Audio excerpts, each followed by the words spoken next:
សួរបងប្អូនអរគ្នាមកជួបលោកគ្រូមកទៀតហើយអរគុណព្រះសម្រាប់ពេលវេលាដ៏ល្អនៅថ្ងៃនេះថ្ងៃនេះលោកគ្រូបានលើកយកនៅមេរៀនភាសាខ្មែរមេរៀនទី6ពាក្យសូដូចមេរៀនភាសាខ្មែរមេរៀនទី6ពាក្យសូដូចតោះអញ្ចឹងយើងទៅយល់អំពីនិយមន័យនៃពាក្យសូដូចជាមួយសិន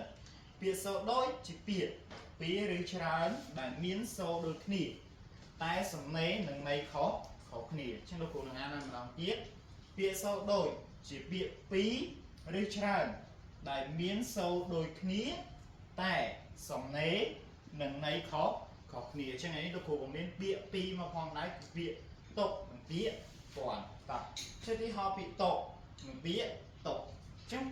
តុកមួយគឺមានជើងខហើយតុកមួយទៀតគឺអត់មានជើងខទេតោះអញ្ចឹងពាក្យតុកដោយអត់ជើងខនេះថ្នាក់ពីវាជាកិរិយាដាក់អ្វីនៅទីណាមួយឲ្យបានគង់នៅអញ្ចឹងទុកនេះគឺសំដៅទៅលើការទុករបស់អ្វីមួយ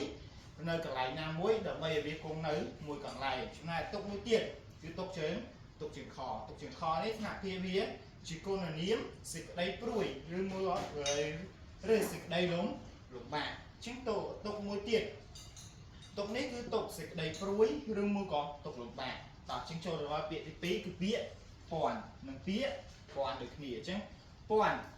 ណាក់ពីវាជាគុណនាម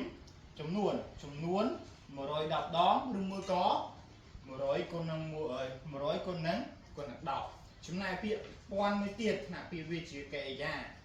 តាក់ឆ្វាក់ពាន់លើគ្នាអញ្ចឹងណាក់ពីពាន់នេះឆ្វាក់ពាន់លើគ្នាពីហោមានខ្សែឆ្វាក់ពាន់លើគ្នាគឺគេប្រើពាន់នេះចំណែកឯហើយចំនួន1000ហ្នឹងគឺគេសរសេរបែបនេះចំណែកទុកកនេះគឺទុករបស់អ្វីមួយឲ្យនៅកងចំណែកទុកមួយទៀតទុកកលិខនេះគឺទុកព្រួយឬមកក៏ទុកសោតជាដើមអញ្ចឹងមេរៀនរបស់លោកគ្រូនៅថ្ងៃនេះក៏ដល់ទីបញ្ចប់អរគុណបងប្អូនទាំងអស់គ្នាសម្រាប់ការតាមដានសូមព្រះគុណ